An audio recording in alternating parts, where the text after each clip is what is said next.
ما هي اقتراحاتكم ونصائحكم وارشاداتكم للقراء والشباب المبتدئين؟ تفضلوا مشكورين. أنا رأيت بسم الله ما شاء الله الشباب هنا يقرؤون ويقلدون القراء المصريون. لا مانع من التقليد، ولكن التمادي في التقليد هذا ليس مطلوب. اسمح لي.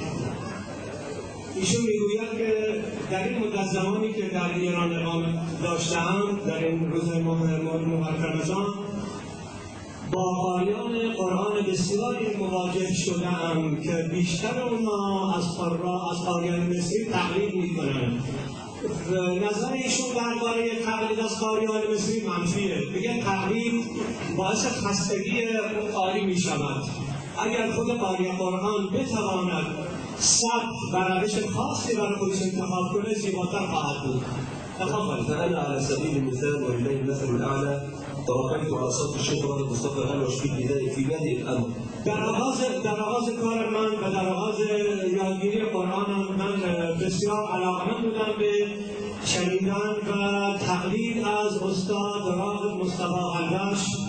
ولكن بعد ذلك حاولت أن أخرج من عباءة الشيخ ويكون لي صوتي. ولی پس از آن تلاش کردم که از اون حالتهای ویژه شیخ راغب مصطفى الألوش خودم را بیرون بیارم و خودم را کنار بگذارم، بیایم سبک خاصی برای خودم انتخاب کنم. وطریقتی التي تميزني عن غيري. و این راه و روشی که من در تلاوت در پیش گرفتن نسبت به دیگران متمایز باشه و شبیه روش قرائت قاریان دیگر نباشه. فالتقليد ليس عيبا، ولكن التمادي او الممارسه التقليد يهلك من الصوت، لان كل انسان منا له بصمته الخاصه.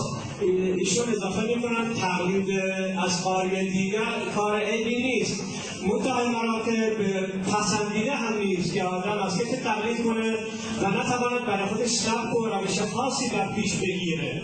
تفاوت در پایان سپاسگزاری میکنم.